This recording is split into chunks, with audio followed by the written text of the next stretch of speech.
உலகத் தமிழ் சொந்தங்கள் அனைவருக்கும் ஜோதிட பூமியின் வார ராசி பலன்கள் காண காத்திருக்கின்ற உங்கள் அனைவருக்கும் ஜோதிடர் மதுரை கார்மேகத்தினுடைய பணிவான வணக்கங்களை தெரிவித்துக் கொள்கின்றேன். இந்த வாரம் 7ஆம் தேதி 7/2/2025 தை மாதம் 25ஆம் தேதி வெள்ளிக்கிழமை முதல் 13/2/2025 மாசி மாதம் 1ஆம் தேதி வியாழக்கிழமை வரை உள்ள ராசி பலன்களை இப்பொழுது காணலாம்.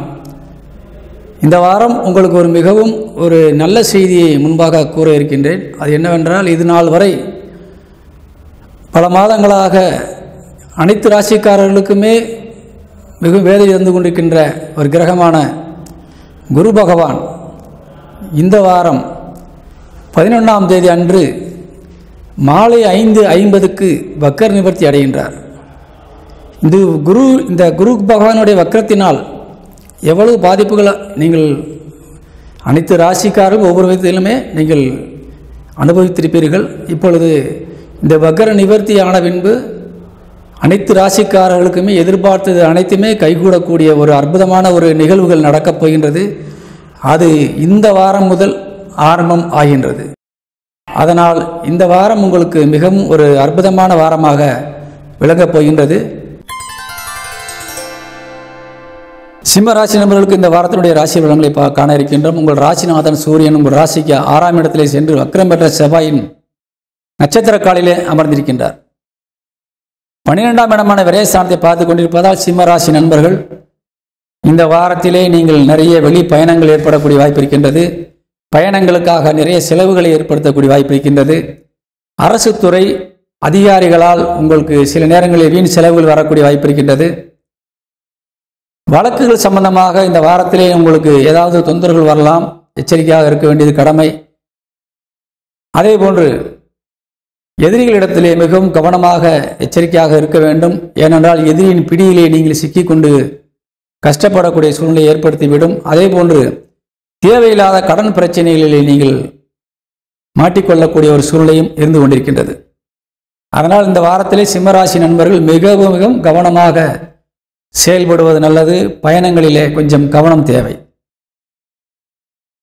11ஆம் தேதி மாலை 5:50க்கு குரு வக்கர நிவர்த்தி அடைகின்றார்.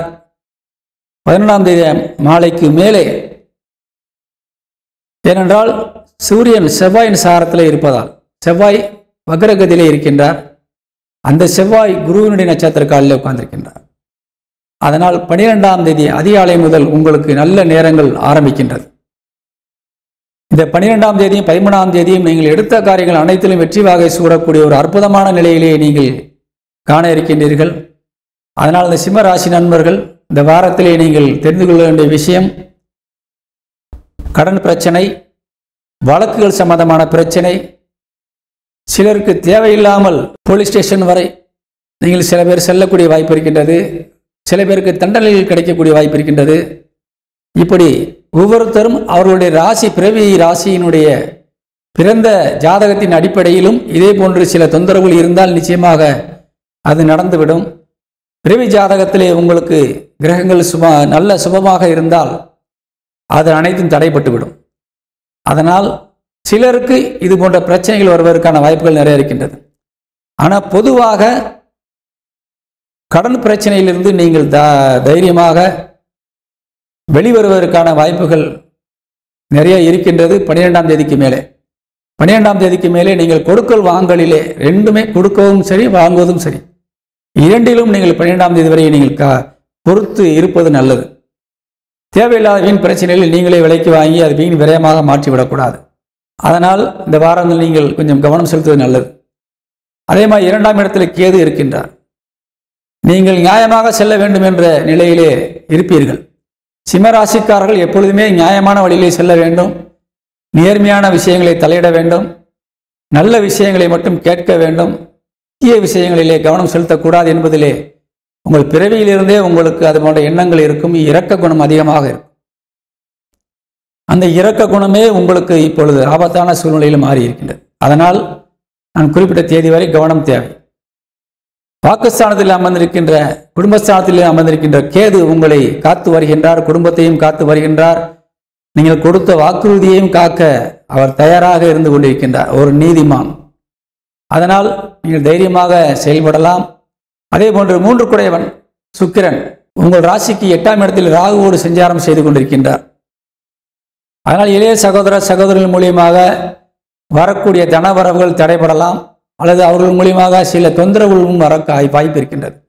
மேலே நான் குறிப்பிட்டவை போல எதிரிகள் வெளியில் கூட இருக்க மாட்டார்கள், நம்ம சொந்தங்களுக்குள்ளே எதிரிகள் அதிகமாக இருப்பார்கள். அதனால் எதிரிகள் மூலியமாக வரக்கூடிய தொந்தரவுகள் உங்கள் குடும்பத்தில் இருந்து கூட வர வாய்ப்பு இருக்கின்றது. குறிப்பாக இளைய சகோதர சகோதரிகள் மூலியமாக வர வாய்ப்பு இருக்கின்றது. அதனால் அவர்களிடத்தில் வாக்குவாதத்தை குறைத்துக் கொள்வது நல்லது. 12ஆம் தேதிக்கு மேலே அவர்கள் செய்த தவறை உணர்ந்து உங்களிடத்திலே மன்னிப்பு கேட்பதற்கான வாய்ப்புகளும் இருக்கின்றது. அதனால் நீங்கள் காலம் அறிந்து பயிர் செய்ய வேண்டும் என்பது போல உங்கள் காலங்களை நீங்கள் அறிந்து கொண்டு நீங்கள் பயணிப்பது நல்லது. அதேபோன்று இந்த சிம்மராசி நண்பர்களுக்கு 4 குடையவன் செவ்வாய் வக்ரகதியிலே சென்று லாபஸ்தானத்திலே அமர்ந்திருப்பதால் நீங்கள் எதிர்பார்த்த காரியங்களிலே தடைகள் ஏற்படும். சொத்துக்கள் வாங்குவது விற்பதிலே கவனம் தேவை. இப்பொழுது சொத்துக்கள் பதிய நினைத்திருப்பவர்கள் செவ்வாய் வக்ர நிவர்த்தி அடைந்த பின்பு அதை செய்து கொள்ளலாம். வருகின்ற 12ஆம் தேதிக்கு மேலே உங்களுக்கு நல்ல காரியங்கள் நடக்கக்கூடிய வாய்ப்பு நிறைய இருந்தாலும் செவ்வாய் வக்ர நிவர்த்தி என்பதற்கு இன்னும் 2 வார காலங்கள் இருக்கின்றது. சொத்துக்கள் வாங்குவது விற்பது தொடர்பான விஷயங்களிலே நீங்கள் 2 வாரம் கழித்து வைத்துக் கொள்வது உங்களுக்கு நல்லது. கல்விக்கான செலவுகள் இப்பொழுது மாணவர்களுக்கு ஏற்படலாம். பெற்றோர்களுக்கு மாணவர்களுக்கு கல்விக்கான செலவுகளை ஏற்படுத்தக்கூடிய வாய்ப்புகளும் இருக்கின்றது. அதுபோல வண்டி வாகனங்கள் வாங்கும்பொழுது கவனம் தேவை. தேவையில்லாமல் நீங்கள் ஒரு பிரச்சனைக்குரிய வண்டியிலே நீங்கள் முதலீடு செய்து விடக்கூடிய வாய்ப்பு இருப்பதால் வாகனங்கள் வாங்கும்போதும் நீங்கள் கவனமாக இருந்து கொள்வது நல்லது. சிம்மராசிக்கு 5ஆம் வீடு குருவின் வீடு. அந்த 5 குடையவன் இப்பொழுது வக்ரகதியில் இருக்கின்றார். 12ஆம் தேதி அதிகாலை வரை நீங்கள் இந்த குரு நமக்கு நன்மை செய்யக்கூடிய சூழ்நிலை உருவாகின்ற வரை கவனமாக இருக்க வேண்டும். ஆண்களுக்கு பிள்ளைகள் மூலியமாக சில தொந்தரவான விஷயங்கள் காதுக்கு வரலாம், பொறுத்துக் கொள்வது நல்லது. அமைதியை காத்து அந்த 12ஆம் தேதியிலிருந்தே நீங்கள் அவர்களிடத்தில் விசாரித்துக் கொள்ளலாம். பிள்ளைகள் நீங்கள் எதிர்பார்த்தபடி செயல்பட வாய்ப்பு குறைவு. அதனால் நீங்கள் பொறுத்து 12ஆம் தேதியிலிருந்து நீங்கள் அவர் நடவடிக்கையை பார்த்தீர்களானால் நிச்சயமாக பல மாற்றங்கள் இருக்கும். முன்னோர்களுடைய ஆசீர்வாதமும் முன்னோர்களுடைய சொத்துக்கள் சம்பந்தமான விஷயங்களும் முன்னோர்களுடைய தொழில் செய்து கொண்டிருக்கின்ற தொழிலாளர்களும் முன்னோருடைய நிறுவனங்களை நடத்தி கொண்டிருக்கின்ற முதலாளிகளும் கண்டிப்பாக குரு வக்ர நிவர்த்தி 11ஆம் தேதி மாலை 5:50க்கு மேலே நிச்சயமாக உங்களுக்கு பல மாற்றங்களை தந்திரும். அதனால் நீங்கள் அந்த 12ஆம் தேதியிலிருந்து நீங்கள் பல காரியங்களை நடத்தி கொள்வதற்கு முன்பே நீங்கள் ஏற்படுத்திக் கொள்வது நல்லது. அதற்கு முன்னதாக பல காரியங்களை நீங்கள் தவிர்த்து கொள்ளலாம். உதாரணமாக உங்கள் பிள்ளைகளுக்கு வரன் பார்த்து நிச்சயம் செய்ய வேண்டிய சூழ்நிலை இருந்தால் இந்த 12ஆம் தேதிக்கு மேலே செய்வது நல்லது. அதேபோல் பிள்ளைகளுக்கு வரன்கள் 12ஆம் தேதிக்கு மேலே வரக்கூடிய வாய்ப்பு நிறைய இருக்கின்றது. 6ஆம் இடத்திலே உங்கள் ராசிநாதன் சூரியன் வந்து அமர்ந்திருப்பதால் எந்த காரியத்திலும் முன்னெச்சரிக்கை நடவடிக்கை தேவை. கடன் பிரச்சனைகளிலே கவனம் தேவை. யாருக்கு முன்ஜாமீன் ஏற்படுத்தக்கூடாது. சொந்த பந்தங்களுக்குள் பிரச்சனை வரக்கூடியதாகவும் வீண் செலவு ஏற்படக்கூடியதாகவும் இருப்பதால் கவனம் தேவை. 7 குடையவன் சனி 7ஆம் இடத்திலே ஆட்சி பலம் அடைந்து ராகுவுடைய சாரத்தில் இருப்பதால் கணவன் அல்லது மனைவி உங்களிடத்திலே மிக அன்பாக நடந்து கொண்டாலும் அவர்களிடத்தில் இருக்கின்ற நடவடிக்கைகள் உங்களுக்கு மனதளவிலே பல கஷ்டங்களை தரலாம். அது எல்லாம் விரைவில் சரியாகக்கூடிய வாய்ப்பு இருக்கின்றது. ஏனென்றால் அடுத்த குரு வக்ர நிவர்த்தி அடைந்த பின்பு மிகவும் யோகமான ஒரு காலங்களாக மாறிவிடும். ஏனென்றால் உங்களுக்கு சூரியனுக்கு அடுத்த குரு வக்ர நிவர்த்தி அடைந்த பின்பு ஒரு சுப பார்வை கிடைக்கும். அதனால் உங்கள் மீது அவர்களுக்கு நிறைய மதிப்பும் மரியாதையும் ஏற்பட்டு நிச்சயமாக அவர்கள் மாறக்கூடிய வாய்ப்பு இருக்கின்றது. நண்பர்கள் விஷயத்திலும் அதே போன்று நீங்கள் கவனமாக இருந்து கொள்வது நல்லது. அதே போல 8 குடையவன் என்று சொல்லக்கூடிய குரு அக்ரகதி இருப்பதால் அங்கு ராகு இருப்பதாலும் சுக்கிரன் என்று ஆடம்பர துறையை சார்ந்த சுக்கிரன் இருக்கின்றார். வயிறு பிரச்சனைகள் சம்பந்தமாக பலருக்கு இந்த சிம்மராசியை சேர்ந்தவர்களுக்கு வயிற்றில் பூர்ணமாக சில பிரச்சனைகள் வரலாம். அதனால் நீங்கள் உணவிலே கவனம் தேவை. சில உணவுகள் விஷமாக மாறக்கூடிய வாய்ப்பு இருக்கின்றது. உணவிலே கவனம் செலுத்தி உடல் ஆரோக்கியத்தை நீங்கள் பேணி காப்பது நல்லது. அதை 9 குடைவன் செவ்வாய் வக்ரகதியிலே அமர்ந்து லாபஸ்தானத்தில் இருக்கின்றார். தந்தை மூலியமாக வரக்கூடிய விஷயங்கள் உங்களுக்கு இப்பொழுது ஒரு சாதகமான சூழ்நிலையில் இல்லை. தந்தை வழி தொழில் செய்பவர்களுக்கும் இப்பொழுது ஒரு சாதகமான சூழ்நிலை இல்லை. குலதெய்வமும் உங்களுக்கு இப்பொழுது ஒரு சாதகமான சூழ்நிலை இல்லை. அதனால் இந்த சிம்மராசியை சேர்ந்த நண்பர்கள் தயவுசெய்து தந்தை வழியில் இருக்கக்கூடிய பிரச்சனைகளுக்கு நீங்கள் தேவையில்லாமல் தலையிட வேண்டாம். அவர்களுடைய பிரச்சனை விரைவில் தீரக்கூடிய வாய்ப்பு இருக்கின்றது. நீங்கள் சென்றால் அது மேலும் அதிகரிக்கக்கூடிய வாய்ப்பு இருப்பதால் தவிர்த்து கொண்டு குலதெய்வ வழிபாடை நீங்கள் செய்வது நல்லது. குலதெய்வம் இப்பொழுது உங்களை கண்டுகொண்டாமல் இருக்கின்றது. குலதெய்வத்தை நினைத்து நீங்கள் வழிபாடு செய்தால் நிச்சயமாக பல நன்மைகள் நடக்கும். பூர்வீகம் சொத்துக்கள் சார்ந்த விஷயங்கள் பல நன்மைகள் கிடைக்கும். முக்கியமாக 12ஆம் தேதிக்கு மேலே இந்த தந்தை வழி தொழில் செய்பவர்களுக்கும் தந்தையின் மூலியமாக லாபத்தை நன்மையும் அடைய காத்திருக்கின்றவர்களுக்கும் 13ஆம் தேதிக்கு மேலே முயற்சி எடுத்தால் நல்ல பலன் கிடைக்கும். அதேபோல் தொழில் ரீதியாக அனைத்து துறையை சார்ந்தவர்களுக்கும் ஒரு நல்ல பலன்கள் இந்த வாரத்திலே உங்களுக்கு 12ஆம் தேதிக்கு மேலே கிடைக்க இருக்கின்றது. 12ஆம் தேதி வரை உங்களுக்கு பல விஷயங்களிலே நன்மைகள் இல்லாமல் போனாலும் கூட, ஏனென்றால் குரு வக்ரத்தில் இருக்கின்றால் தொழிற்சானத்திலே, அங்கே சந்திரன் உச்சபலம் அடைந்து 7ஆம் தேதியும் 8ஆம் தேதியும் உங்களுக்கு அருள் பாலிக்கின்றார்.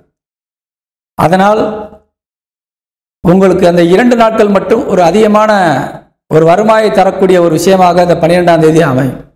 குறிப்பாக வெளியூர் வெளிநாடுகள் இருக்கின்ற நண்பர்கள், வெளி பயணங்கள் செல்லக்கூடிய நண்பர்களுக்கு இந்த 7ஆம் தேதி 8ஆம் தேதியும் இந்த சிம்மராசி நண்பர்களுக்கு நடைமுறை தரக்கூடிய வாய்ப்பாக இருக்கின்றது. லாபஸ்தானத்திலே செவ்வாய் 11ஆம் வீட்டிலே வக்ரகதியில் அமர்ந்திருக்கின்றார் குரு சாரத்திலே. அதனால் வரவு உங்களுக்கு நிறைய கிடைத்தாலும் அந்த வரவை தக்க வைப்பது கடினமாக இருக்கின்றது. உங்களுக்கு வந்தவுடனேயே அதுக்கு ஒரு செலவும் வந்து விடுகின்றது. அந்த செலவுகளை தவிர்க்க நீங்கள் குலதெய்வ வழிபாடை கையிடுங்கள். 12ஆம் தேதி வரை பொறுத்து கொள்ளுங்கள். அதன் பிறகு உங்களுக்கு அனைத்தும் நன்மையாக மாறும். வெளி பயணங்களிலே நீங்கள் 8ஆம் தேதிக்கு மேலே செல்பவர்கள் கொஞ்சம் கவனமாக இருப்பது நல்லது. ஏனென்றால் செவ்வாய் உங்கள் 12 குடைவன் செவ்வாயோடு இணைவதால் 9ஆம் தேதியும் 10ஆம் தேதியும் வெளியூர் பயணங்கள் மேற்கொள்பவர்கள் கொஞ்சம் பயணங்களில் கவனம் தேவை. வீண் செலவுகள் வரக்கூடிய வாய்ப்பு இருக்கின்றது. தவிர்த்து விட்டு மற்ற நாட்களில் சென்றால் நிச்சயமாக செலவு குறையும், உடல் ஆரோக்கியம் நன்றாக இருக்கும். இப்பொழுது சிம்ம ராசிக்கான அதிர்ஷ்ட எண் என்ன என்பதை காணலாம். சிம்ம ராசிக்கான அதிர்ஷ்ட எண் 7. இந்த வாரம் முழுவதும் 7ஆம் எண்ணை பயன்படுத்தினால் உங்களுக்கு அதிக நன்மைகள் கிடைக்கும். வணக்கம்.